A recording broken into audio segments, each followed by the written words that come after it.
তো hello guys, তোমাদের সবাই কেমন আছো? আশা করছি ভালো আছো। যেহেতু তোমরা এসআর, ভালো তো থাকতেই হবে যেহেতু তোমরা এসআর রোহিতের ফ্যামিলি মেম্বার।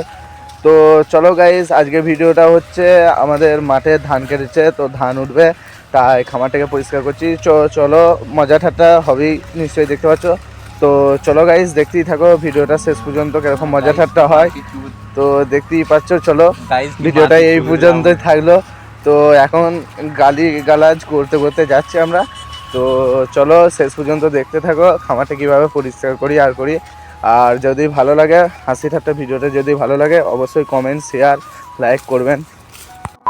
দেখতেই পাচ্ছ খামার পরিষ্কার করার জন্য এই যে ঝাঁটা ফাটা নিয়ে চলে এসেছি।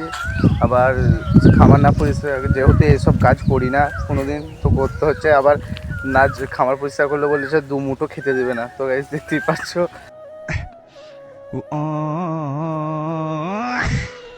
খামারটা পরিষ্কার করতে হচ্ছে, কিছু করার নাই। তো আমার ফোনে বেশি চার্জ নাই, তো নেক্সট পার্ট দেখার জন্য কমেন্ট করবে। আর যেহেতু খামারটা কীভাবে পরিষ্কার করবো সেটা দেখাবো। তো চলো শুরু করছি। তো গাইস দেখতেই পাচ্ছ, আমি দেখো আমার লেবারটা সাফ করছে। তো এই পুরো খামারটাই সাফ করতে হবে, যেহেতু 2 মুঠো তো ঘরে খাবারের জন্য সাফটা করতে হবে, নাহলে খাবার কোথা থেকে পাবো। আর আপনারা যদি খাবার দিয়ে যান তাহলে কমেন্টে বলুন, তাহলে আর সাফ করবো না। তো দেখতেই পাচ্ছ, এই যে লেবারটা সাফ করছে, এখন খুব কষ্ট করে হচ্ছে, খাবার দেবে না বলে। এরপর আমি ফোনটা চার্জে দেবো, বেশি চার্জ নাই।